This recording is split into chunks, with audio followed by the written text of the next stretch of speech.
पुंडरीकवरदा हरी विठ्ठल, श्री ज्ञानदेव तुकाराम, गोपाल कृष्ण भगवान की जय. भगवंताला शरण जाण्याने तर इंद्रिये वश होऊन रसबुद्धी निवृत्त होईलच, परंतु भगवंताला शरण न गेल्यास काय होते याविषयी पुढील 2 श्लोकात सांगतात. ध्यायतो विषयान् पुंसः संगस्तेषुपजायते, संगात् संजायते कामात् क्रोधोऽभिजायते, क्रोधाद् भवति सम्मोहः, सम्मोहात् स्मृतिविभ्रमः, स्मृतिभ्रंशात् बुद्धिनाशो, बुद्धिनाशात् प्रणश्यति. अन्वय. विषयान् ध्यायतः पुंसः तेषु संगः उपजायते, संगात् कामः संजायते, कामात् क्रोधः अभिजायते, क्रोधात् सम्मोहः भवति, सम्मोहात् स्मृतिविभ्रमः, स्मृतिभ्रंशात् बुद्धिनाशः, बुद्धिनाशात् प्रणश्यति. अर्थ. विषयाचे चिंतन करणाऱ्या मनुष्याची त्या विषयात आसक्ती उत्पन्न होते, आसक्तीने कामना उत्पन्न होते, कामनेत बाधा आली की क्रोध उत्पन्न होतो, क्रोध आल्यास सम्मोह नाम मूढ भाव उत्पन्न होतो, सम्मोहाने स्मृती भ्रष्ट होते, स्मृती भ्रष्ट झाल्यास बुद्धीचा नाश होतो, बुद्धीचा नाश झाल्यावर पतन होते. व्याख्या. ध्यायतो विषयान् पुंसः संगस्तेषुपजायते. भगवत परायण न झाल्याने, भगवंताचे चिंतन न केल्याने विषयाचेच चिंतन होते. कारण जीवाच्या एका बाजूला परमात्मा आहे आणि दुसऱ्या बाजूला संसार आहे. जेव्हा तो परमात्म्याचा आश्रय सोडून देतो तेव्हा तो संसाराचा आश्रय घेऊन संसाराचेच चिंतन करतो. कारण संसाराशिवाय त्याला चिंतनाचा कोणता दुसरा विषयच नसतो. अशा प्रकारे चिंतन करता करता त्या विषयात मनुष्याची आसक्ती, राग, प्रियता उत्पन्न होते. आसक्ती उत्पन्न झाल्याने त्या विषयाचे मनुष्य सेवन करतो. विषय सेवन मग ते मानसिक असो की शारीरिक असो, त्यापासून जे सुख होते त्या सुखामुळे विषयात प्रियता उत्पन्न होते. प्रियता झाल्याने त्या विषयाचे वारंवार चिंतन होऊ लागते. आता तो विषयाचे सेवन करो अथवा न करो, परंतु विषयामध्ये आसक्ती उत्पन्न होते हा नियम आहे. संगात संजायते कामः. विषयाविषयी आसक्ती उत्पन्न झाल्यावर त्या विषयांना नाम भोगांना प्राप्त करण्याची कामना निर्माण होते की त्या वस्तू ते भोग मला मिळावेत. कामात क्रोधोऽभिजायते. कामनेनुसार अनुकूल पदार्थ मिळत राहिल्याने लोभ उत्पन्न होतो आणि कामनापूर्तीची शक्यता असताना त्यात एखादा अडथळा करीत असेल तर त्याची विषयी क्रोध येतो. कामना ही एक अशी वृत्ती आहे की ज्यामध्ये अडथळा झाला असता क्रोध उत्पन्न होतोच. वर्ण, आश्रम, गुण, योग्यता इत्यादीच्या अनुषंगाने आपल्यात जो चांगलेपणाचा अभिमान राहतो त्या अभिमानात सुद्धा आपला आदर, मान, सन्मान इत्यादीची कामना असते. त्या कामनेत एखाद्या व्यक्तीकडून बाधा निर्माण झाल्यासही क्रोध उत्पन्न होतो.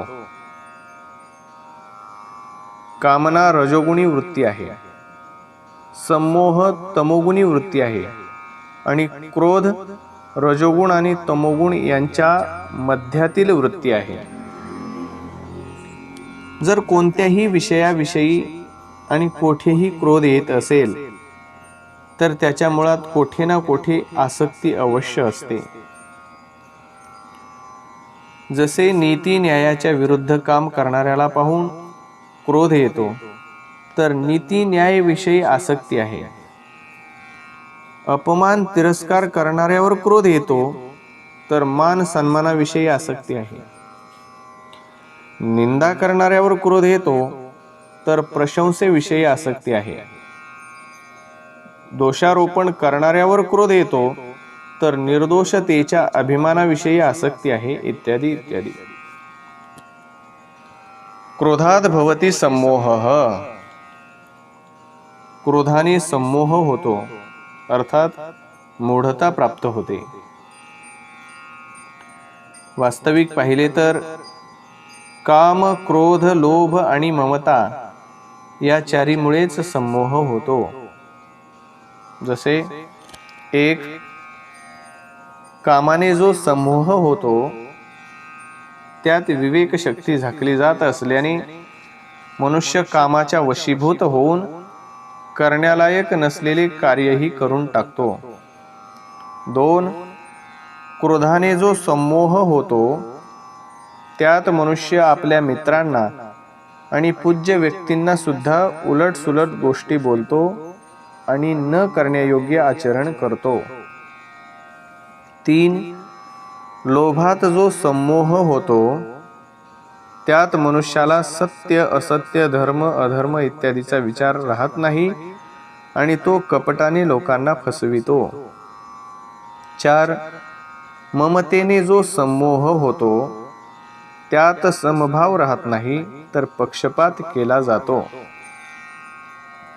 जर काम, क्रोध, लोभ आणि ममता या चारींनीही सम्मोह होतो तर मग भगवंतांनी येथे केवळ क्रोधाचेच का नाव घेतले?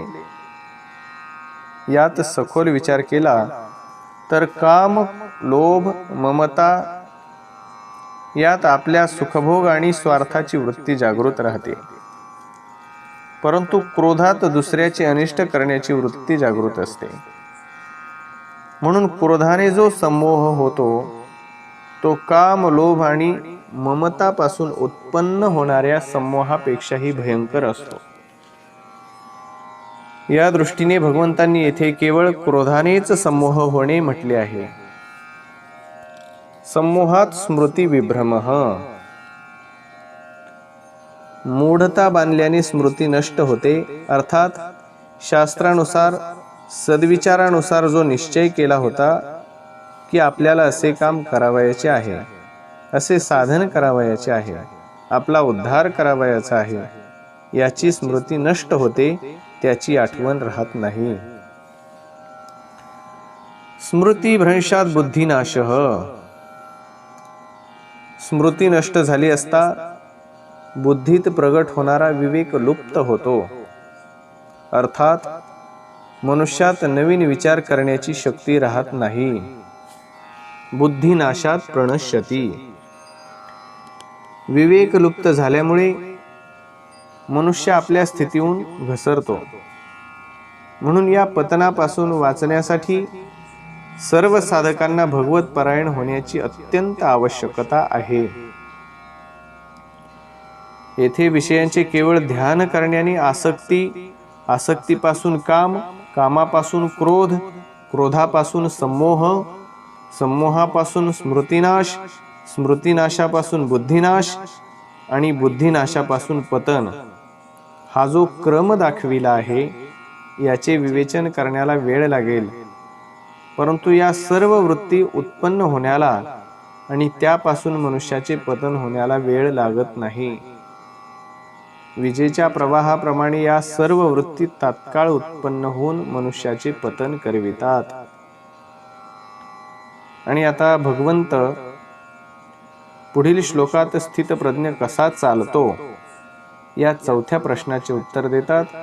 ते पुढील भागात पाहूयात. पुंडलीक वरदा हरी विठ्ठल, श्री ज्ञानदेव तुकाराम, गोपाल कृष्ण भगवान की जय.